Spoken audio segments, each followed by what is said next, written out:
Jewish holidays, also known as Jewish festivals, are Yamim Tovim, holidays observed in Judaism and by Jews throughout the Hebrew calendar and include religious, cultural and national elements, derived from three sources: biblical mitzvot, rabbinic mandates, Jewish history and the history of the State of Israel. General concepts. Groupings. Certain terms are used very commonly for groups of holidays. The Hebrew language term Yom Tov usually refers to the 6 biblically mandated festival dates on which all activities prohibited on Shabbat are prohibited, except for some related to food preparation. These include the 1st and 7th days of Passover, Shavuot, both days of Rosh Hashanah, first day of Sukkot, and Shemini Atzeret. By extension, outside the land of Israel, the second-day holidays known under the rubric Yom Tov Sheni Shel Elul are also included in this grouping. Colloquially, Yom Kippur, a biblically mandated date on which even food preparation is prohibited, is often included in this grouping. The English-language term High Holy Days refers to Rosh Hashanah and Yom Kippur collectively. Its Hebrew analog, Yamim Noraim, Days of Awe, is more flexible. It can refer just to those holidays, or to the 10 days of repentance, or to the entire penitential period, starting as early as the beginning of Elul. The term 3 pilgrimage festivals refers to Passover, Shavuot and Sukkot. Within this grouping, Sukkot normally includes Shemini Atzeret and Simchat Torah. Terminology used to describe holidays. Certain terminology is used in referring to different categories of holidays, depending on the source and the nature. Shabbat, or Sabbath, is referred to by that name exclusively. Similarly, Rosh Chodesh is referred to by that name exclusively.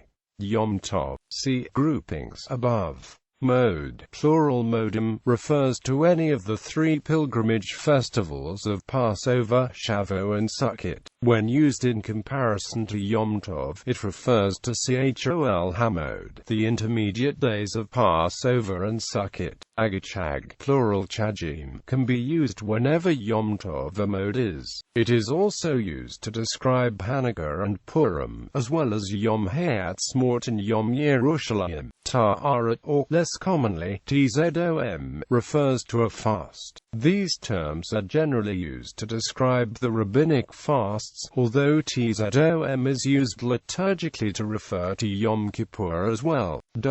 Work on Sabbath and biblical holidays. The most notable common feature of Shabbat and the biblical festivals is the requirement to refrain from melachah on these days. Melachah is most commonly translated as work. Perhaps a better translation is creative, constructive work. Strictly speaking, melachah is defined in Jewish law by 39 categories of labor that were used in constructing the tabernacle while the Jews wandered in the desert. As understood traditionally and in Orthodox Judaism, on Shabbat and Yom Kippur all melachah is prohibited. On a Yom Tov which falls on a weekday, not Shabbat, most melachah is prohibited.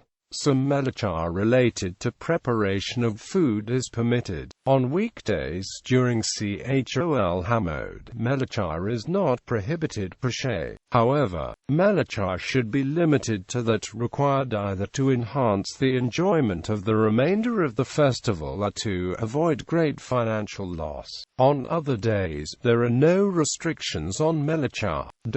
In principle, conservative Judaism understands the requirement to refrain from melachah in the same way as Orthodox Judaism. In practice, conservative rabbis frequently rule on prohibitions around melachah differently from Orthodox authorities. Still, there are a number of conservative, Masorti communities around the world where Sabbath and festival observance fairly closely resembles Orthodox observance.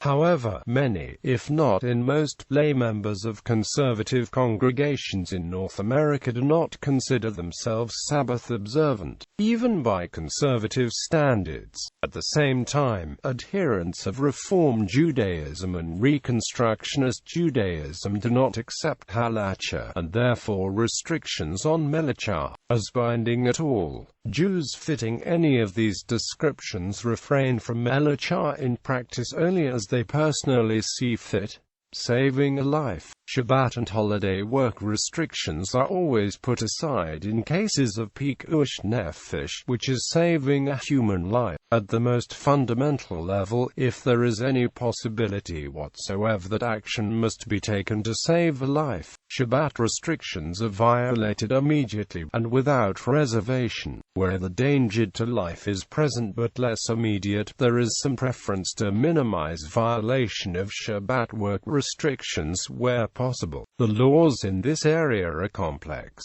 Second day of biblical festivals. The Torah specifies a single date on the Jewish calendar for observance of holidays. Nevertheless, festivals of biblical origin other than Shabbat and Yom Kippur are observed for 2 days outside of the land of Israel, and Rosh Hashanah is observed for 2 days even inside the land of Israel. Dates for holidays on the Jewish calendar are expressed in the Torah as day X of month Y. Quote, accordingly, the beginning of month Y needs to be determined before the proper date of the holiday on day X can be fixed. Months in the Jewish calendar are lunar, and originally could only be proclaimed by the Sanhedrin based on the testimony of witnesses saying they saw the new crescent moon. The Sanhedrin would then have to inform Jewish communities away from its meeting place that it had proclaimed the new moon. The practice of observing a second festival day stemmed from delays in disseminating that information.